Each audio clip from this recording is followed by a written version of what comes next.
സദസ്സിലുമുള്ള വിശിഷ്ട വ്യക്തിത്വങ്ങൾ, വിദ്യാർത്ഥിനികൾ, രക്ഷിതാക്കൾ,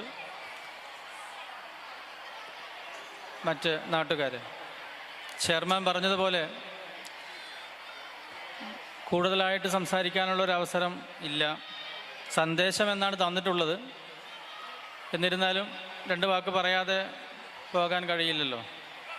എനിക്കിവിടെ വന്നപ്പോൾ ഗസ്റ്റ് എന്ന് പറഞ്ഞിട്ടുള്ളൊരു ബാഡ്ജാണ് അവർ തന്നത്.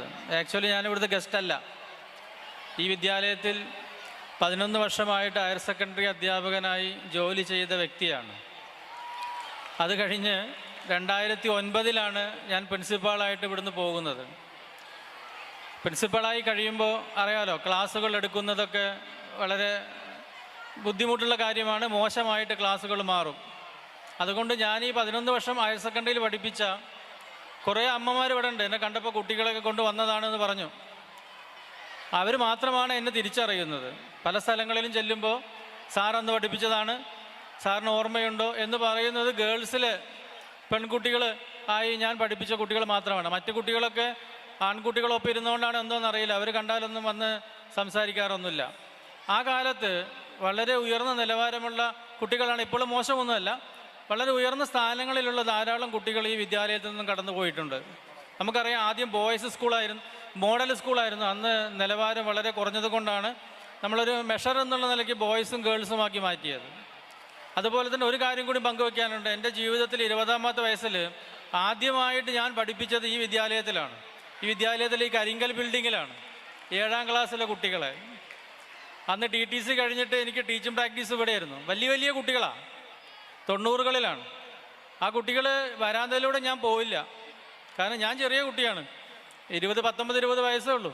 അതിൽക്കൂടെ പോകുമ്പോൾ കുട്ടികൾ കൈ പിടിച്ച് വലിക്കും ക്ലാസ്സിലേക്ക്. പെൺകുട്ടികൾ മാത്രമേ ഉള്ളൂ, എന്നാലും അവരെ പേടിക്കണം.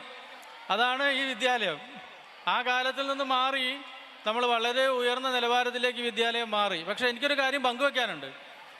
ഞാനിവിടെ എല്ലാ പ്രാവശ്യവും ബാച്ച് കൊടുക്കുമ്പോൾ ഈ വിദ്യാലയത്തിന് ബാച്ച് കൊടുക്കാറുണ്ട്. RDD കൊടുക്കുന്നതല്ല ബാച്ച്, RDD റെക്കമെൻഡ് ചെയ്യുന്നു, ഗവൺമെൻറ് കൊടുക്കുന്നു. നമ്മൾ റെക്കമെൻഡ് ചെയ്താൽ അതിൽ നിന്ന് വലിയ മാറ്റങ്ങളൊന്നും ഇല്ലാതെയാണ് ഗവൺമെൻറ് വിദ്യാലയങ്ങളിൽ കൊടുക്കാറുള്ളത്. എയ്ഡഡ് മേഖലയിൽ ചില കാര്യങ്ങളൊക്കെ ചിലപ്പോൾ മാറ്റങ്ങൾ വന്നേക്കാം, പക്ഷേ ഗവൺമെൻറ് മേഖലയിൽ മാറ്റം വരാറില്ല. ഈ വിദ്യാലയത്തിന് ഞാൻ കഴിഞ്ഞ വർഷം ബാച്ച് കൊടുത്തതാ. നിങ്ങൾക്കൊരു ബാച്ച് ഞാൻ തന്നിരുന്നു, ഒരു കുട്ടി പോലും ഇവിടെ ജോയിൻ ചെയ്തില്ല. അപ്പോൾ ഉടനെ തന്നെ, പക്ഷേ ഈ ഏരിയയിൽ നമ്മളുടെ നെസസിറ്റി അനുസരിച്ച് ധാരാളം കുട്ടികൾ +1 സീറ്റ് കിട്ടാതെ പുറത്തുണ്ടായിരുന്നു.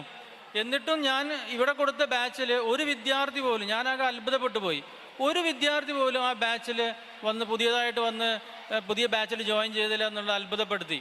അതിന് കാരണം അന്വേഷിച്ചപ്പോൾ ആൺകുട്ടികൾ അവിടെ ഇല്ല എന്നാണ് പറഞ്ഞത്. ഇപ്പോൾ MLA പറഞ്ഞതുപോലെ അധികം താമസിയാതെ തന്നെ നിങ്ങളെ വിദ്യാലയം മിക്സഡ് വിദ്യാലയമാക്കി മാറ്റിക്കഴിഞ്ഞാൽ ഈ ബാച്ചുകളിലൊക്കെ കുട്ടികൾ വരും, നമ്മുടെ വിദ്യാലയത്തിൻ്റെ നിലവാരം വർദ്ധിക്കും, നമുക്ക് ഇനിയും സൗകര്യങ്ങളുണ്ടാകും. ഇപ്പം ഇനി ബാച്ച് നിങ്ങൾക്ക് കിട്ടില്ല, കാരണം കഴിഞ്ഞ വർഷത്തെ ബാച്ചിൽ ഒരു കുട്ടി പോലും ചേരാത്ത വിദ്യാലയത്തിൽ ഇനി എന്തിനാ ബാച്ച് എന്ന് ഗവൺമെൻറ് ചോദിക്കില്ലേ?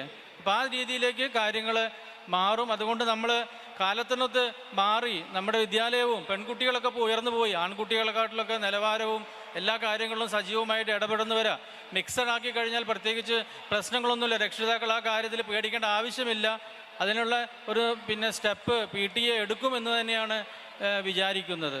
രക്ഷിതാക്കളോട് 7 മണിക്ക് നിങ്ങൾക്ക് ഈ ഗാനമേള തുടങ്ങുന്നത് ഒഴിഞ്ഞു കൊടുക്കണമെന്നാണ് പറഞ്ഞത്. അതുകൊണ്ട് പ്രത്യേകിച്ച് മെസ്സേജുകളൊന്നും പറയുന്നില്ല. ഒറ്റ കാര്യം മാത്രം പറയാം, കുട്ടികൾ ചോദിക്കുന്ന കാര്യങ്ങൾ നേരിട്ട് കൊടുക്കാതിരിക്കുക എന്നുള്ളതാണ് കുട്ടികളെ നന്നാക്കാനുള്ള മാർഗം.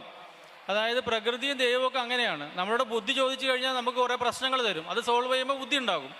നോർമലി അതുപോലെ തന്നെ നമുക്ക് സന്തോഷം ആവശ്യപ്പെട്ട് കഴിയുമ്പോൾ പാവങ്ങളെ തരും, അവരെ സഹായിക്കുമ്പോൾ സന്തോഷം ഉണ്ടാകും. പണം ആവശ്യപ്പെട്ട് കഴിയുമ്പോൾ അതിനുള്ള മെത്തേഡ്സ് കാര്യങ്ങൾ ചെയ്തു തരും, അതും ചെയ്തു കഴിഞ്ഞാൽ പണം ഉണ്ടാകും. നേരിട്ടൊന്നും നൽകുന്നില്ല.